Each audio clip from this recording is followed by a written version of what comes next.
코로나19도 물론 조심해야겠지만 그거 무서워서 각종 만성질환 관리를 그냥 소홀히 하고 방치하는 일은 절대 없으셔야 될 것 같습니다. 그다음 팩트. 이건데요. 팩트인지 한번 볼게요. 코로나19 의심 증상이 나타나도 소염해열제 먹지 마라. 사실 대표적인 증상이 발열이라고 나왔고 네. 어느 정도 이제 그 발열을 지켜보다가 안 되면 이제 선별진료소 가라 이런 말씀이신데 소염해열제를 갑자기 먹지 말아라. 네, 이것도 좀 배치되는 게 아닌가 싶기도 하거든요. 맞습니다. 굉장히 이제 이 약을 쓰는 입장에서 굉장히 불편한 지금 부담스러운 그런 말씀인데요. 이제 마찬가지로 이 약도 지금 코로나가 와서 우리 몸에 붙을 때 이렇게 감염이 일어날 때 그 작용하는 그 수용체 수를 늘릴 수 있는 기전이 있기 때문에 그래서 이부프로펜이 들어간 해열 진통제 또 소염 진통제보다는 그 흔히 아세트아미노펜이라고 하는 타이레놀이라고 알려져 있는 다른 계통의 그거와 관련 없는 다른 계통의 약을 우선적으로 쓸 수 있으면 쓰는 것을 얘기를 하고요. 그런데 이제 그렇다고 하더라도 이것도 마찬가지로 근거가 부족하기 때문에 염증이 심한 형태의 목에 인후통이 있다던가 이런 경우에 있어서는 주치의와 상의하면서 복용하실 수 있겠습니다. 네. 아니 열이라도 나면 내가 이제 코로나19가 아닐까 의심 증상을 좀 가져보고 자가격리도 하고 좀 조심하게 됐잖아요. 그런데 요즘 최근 들어서 이렇게 무증상 감염자가 많이 늘고 있대요. 그러다 보니까 나한테 증상이 없으니까 그냥 일상생활 편하게 하고 그러다 보니까 제 주위에 있는 사람들한테 그냥 나도 모르게 싹 감염시키는 거잖아요. 이거 정말 무서울 것 같아요. 이거 어떡하죠? 아유, 근데 너무 또 그렇게 걱정 안 하셔도 됩니다. 네네. 무증상 감염 얘기 아마 많이 얘기 들으셔서 그렇구나. 네, 그렇다고 이게 싹 감염된다 이런 표현은 안 하셔도 되고요. 네. 사실은 무증상 감염은 그렇게 많지는 않습니다. 그래서 아직까지 이렇게 숫자는 많지 않은 예외적인 경우고요. 그 두 가지만 조심하시면 됩니다. 대부분 무증상 감염이라 하더라도 시간이 하루 이틀 지나면 증상이 나타납니다. 그러니까 증상이 나타나기 전에 무증상 감염이니까 좀 신경 써야 되겠다는 거니까 증상이 있어서 확진되면 정확하게 그런 정보를 방역 당국에 알려주시고 또 필요하면 주위에 알려주셔서 추가적인 검사 받게 하시면 되겠죠. 그다음에 두 번째는 무증상 감염인지 그 상태 되면 환자도 내가 어떻게 증상이 없는데 뭘 어떻게 알겠어요. 그러니까 뭘 할 수 있는 방법도 사실 별로 없습니다. 그래서 그건 또 이외적인 거 특별한 건 없고요. 다만 방역 당국이 그런 무증상 감염에 되는 분들을 찾아서 혹시 어디 접촉하지 않으셨어요? 이런 걸 상세히 설명드릴 겁니다. 그래서 그렇게 협조를 구할 때 내가 증상이 없는데 뭘 꼭 검사 받아야 돼? 그런 생각하지 마시고 내가 무증상에도 감염이 울고 있으니까 바로바로 가서 협조해서 검사 받으시고 그러시면 됩니다. 그렇게 많은 숫자 아니니까 너무 걱정하지 마시고. 네. 자, 코로나19 한뉴스 팩트체크 지금 두 번째 알아봤습니다. 네. 의심 증상 나타나도 소염 해열제 먹지 마라. 이거는 조금 정보가 맞지 않는 쪽에 가까운 걸로 얘기가 나왔습니다.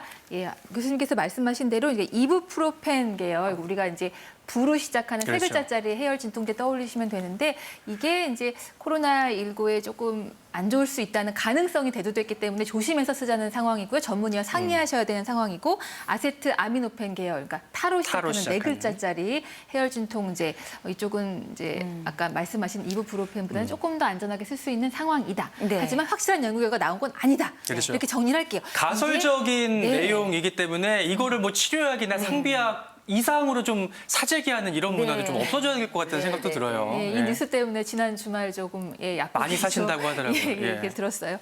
네, 전문의와 상담하시는 게 제일 좋을 것 같아요. 세 번째 보겠습니다.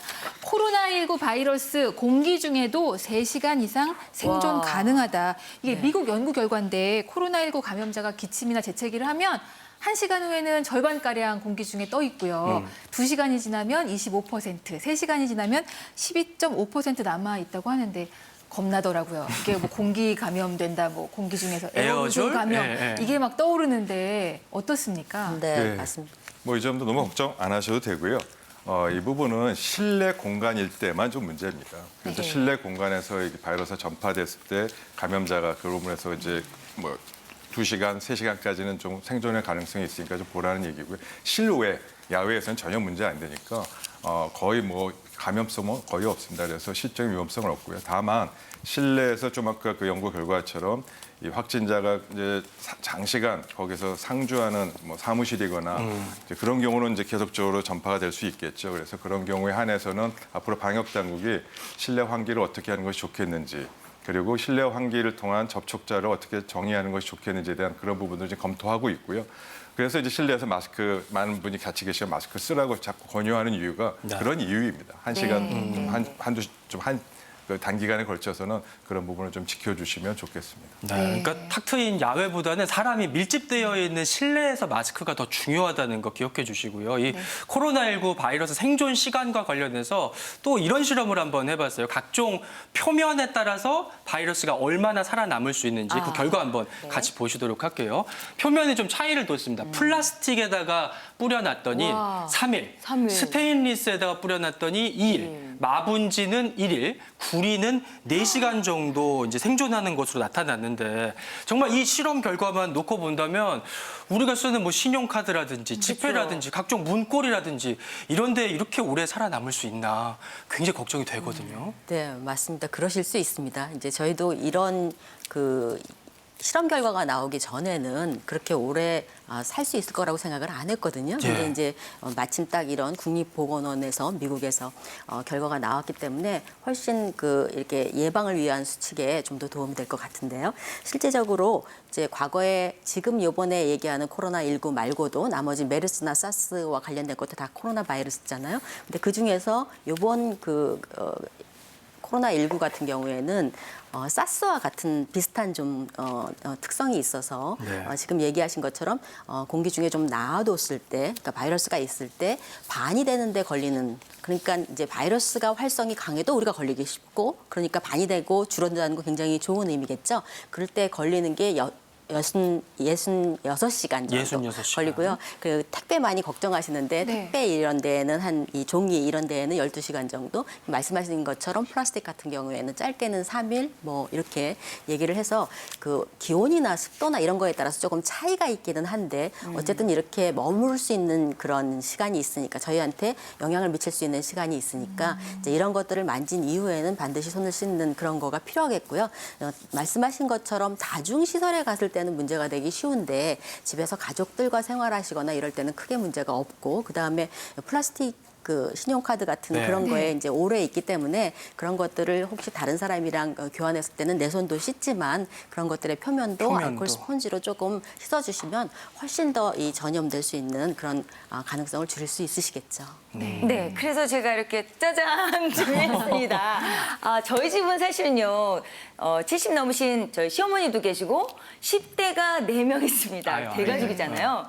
그리고 좀 저희 집에 좀 왔다 갔다 하는 사람들이 많잖아요. 예. 요즘은 사실은 죄송하지만 출입 금지를 시켜놨습니다만 그래도 제 스스로가 어떻게 하면 좋을까 하다가 이렇게 딱 준비한 겁니다. 장갑도 끼시고. 자, 짜잔. 자, 이렇게. 네. 일단 마스크는 장갑에다가 기본이고요. 방역 모자를 일단 딱 쓰고요. 예. 앞에 이게 달려 있군요. 그렇죠. 이미. 그렇죠. 마스크를 쓰고 이렇게 장갑을 끼워 놓으면 네. 일단 손끝에서 전달되는 그 감염은 막지 않을까. 어. 마스크를 일단 딱 쓰고 어떨까요?